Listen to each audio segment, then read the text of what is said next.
Alan Murphy here, Submission Radio, standing alongside Scott Coker ahead of Bellator 169 in Dublin, Ireland. Scott, how does it feel to be in Dublin? It feels great, happy to be here, and we're looking forward to the fights on Friday night. So you've been a combat sports fan for a long time, you've been involved in the business. Is there any Irish boxers that you were a fan of back in the day? Yeah, back in the day I remember watching Barry McGuigan, fighting on US TV and fighting in Caesar's Palace and fighting some great fights. So, he was the fighter that stuck out in my mind.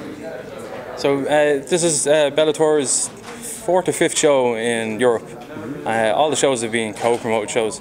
I've kind of wondered, what is the benefit of doing a co-promoted show for Bellator? Well, they hadn't all been co-promotions. I mean, we did the fight with in London pretty much on our own, tech promotions, but we weren't working with another MMA league. This is really the first time in the territory, Ireland, that we've worked with somebody. Ireland, in Israel we promoted on our own. But we did a couple shows with Carl de Blasi, which is a good friend of mine that I've known for 20 years and worked back and forth.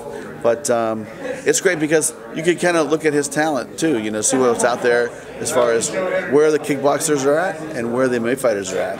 And it's a pretty high level over there in Italy. So what do you think of the European MMA scene in general, like the promotions that are here already? Obviously you're working with Bama and this one, but there's a couple others. Like what are your thoughts on them looking from the outside?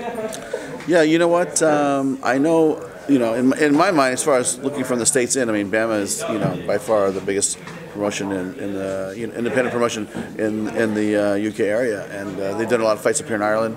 Done the fights, I think they've done a couple of fights in Scotland. I'm not sure, but I know that they promote throughout, the UK area. So to me, they have a lot of good talent. We've been watching their fights online, and David invited us to come with him and promote with him. So we said, hey, let's give it a whirl. So switching up now, you recently signed Fedor Emelianenko. Yes. How big of a deal was that for you? Next to AJ McKee, who's over here. Okay. Ladies and gentlemen, AJ McKee. Where's my belt? AJ wants to know, does he get a title shot next against Daniel Strauss? I want my belt. Oh boy, you know what? I'll tell you. Let's have an offline conversation about that. But this kid is talented, man. He's got a lot of future ahead of him, and we're looking forward to seeing him fight for many years. Youngest champ ever. John Jones is 23 and 21. So we're gonna get it. All right. Well, you know what? We're gonna do our best to put it together. Let's do it. Thanks. But Fedor Emelianenko, I mean, it's come on, that's the greatest heavyweight of all time. Let's be real. People say, oh, maybe he wasn't. Maybe he listen. You're probably too young, but I remember what it was like back in Pride. He went undefeated for how many years? Fought all the killers over there. That was when Pride had the best fighters in the world. Let's face it, they were the premier organization, and that's why UFC bought them, right? I mean, they bought them because of all those great athletes. So to me, that was the time when I said, look, this guy fought everybody and ducked nobody and was killing everybody. So to me, it's like, look, he had a great run there, and he had fights with Strikeforce, and I built a relationship with him there, and so we became friends and started working together. So when I heard he wanted to fight again, I said, well, let's talk about it, and it eventually evolved into him coming to FanFest and signing, and spend time with our fans. But I said, okay, let's go for it now, and we sat down, we cut a deal. It wasn't easy. It took 3-4 months, maybe 5 months to put together. But now that we're that part's over, the business part's over, and him just fighting, I'm really excited because when he walked down that ramp in San Jose and we announced the fight, I mean, people were going nuts. I mean, people still know and resonates. This guy is a big star, and we're excited to have him come fight in Bellator. And Matt Mitrione, that's a guy that's going to bring it too. Matt said something that night. He says, let's just throw hammers and see what happens. And that's exactly what's going to happen. This is not going to be a fight that goes, dances for 4 or 5 rounds. It's going to be, I think this fight's going to go end of the first round. Someone's going to hit somebody, and then I think it's going to be over. So it's going to be a fun fight. Other fights that you've put on recently have been like the super fights, like Ken Shamrock and Royce Gracie. Have you got any more plans for them sort of fights in the future, or are they kind of behind you now? No, you know what? The door is always open for Royce. I mean, the guy's a legend, man. Come on, but it would have to be something that makes sense and that was really interesting. And something came across my desk today, actually, that might be interesting. So, we'll see. But the door is always open for Royce, and he has proven that over the years, he's still a martial arts master, and he's still practicing his craft, and he's still training every day, and he's still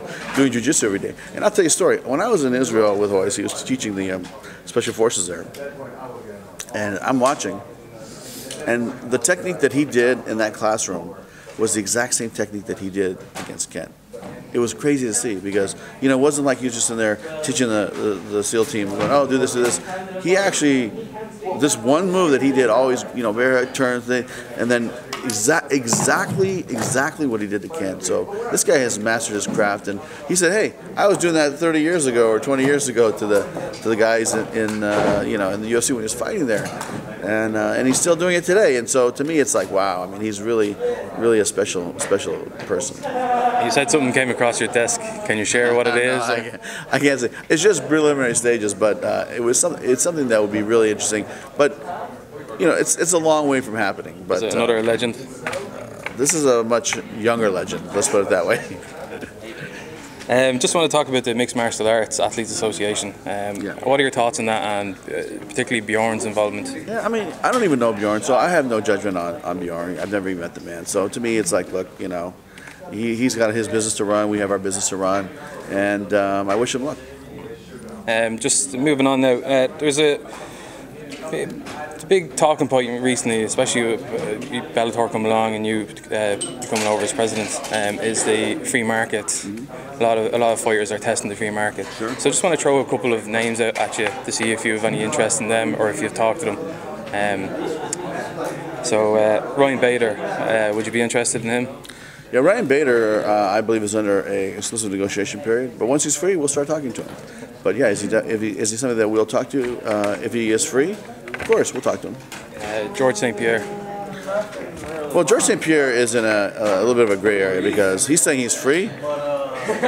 Zufa's saying that no, he's still with us, and I think they got some stuff to work out, and let's see what happens after that. But you would be open to having George over? If he was a complete free agent and everybody, you know, felt that he was a free agent, then yeah, we'd love to talk to him.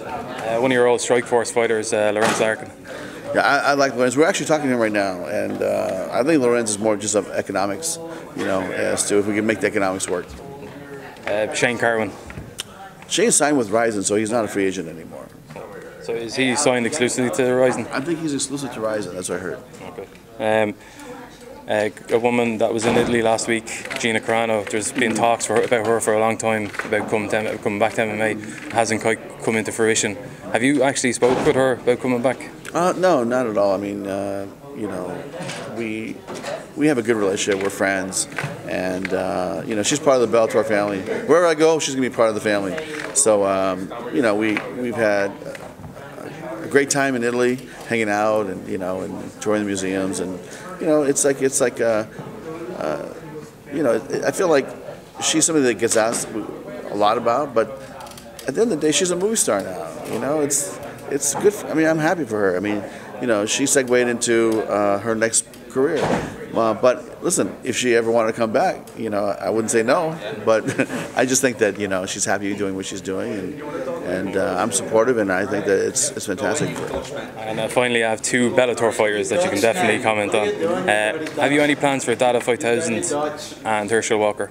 No. Not together in this fight. No. I mean, listen, Herschel is still in great shape. I just saw him in Dallas, hung out with him for a couple of days, and he's still in great shape. If he ever came to me and said, hey, I really want to do this again, you know, then we'd figure out and try to make it work. But Dada, I think that, you know, that was a one-time thing, and, you know. Actually, last one now, I promise. Ryback, from former WWE wrestler. There was talks of him coming to. Yeah, we did talk to him, and we just couldn't put the deal together. So, you know, if he wanted to come back and change his mind, you know, but I think it's easier for him to stay in some type of wrestling and be an entertainer. How serious were them talks, and why did it break down? You know what? I'm not exactly sure because they're talking to Rich, our matchmaker, but. You know, I think it was just basically on you know, what the economics were. You know, sometimes a fighter or an athlete feels they're valued at a certain price, and sometimes we don't feel that way. All right, cheers, Scott. Thanks very much. Thank you. Cheers.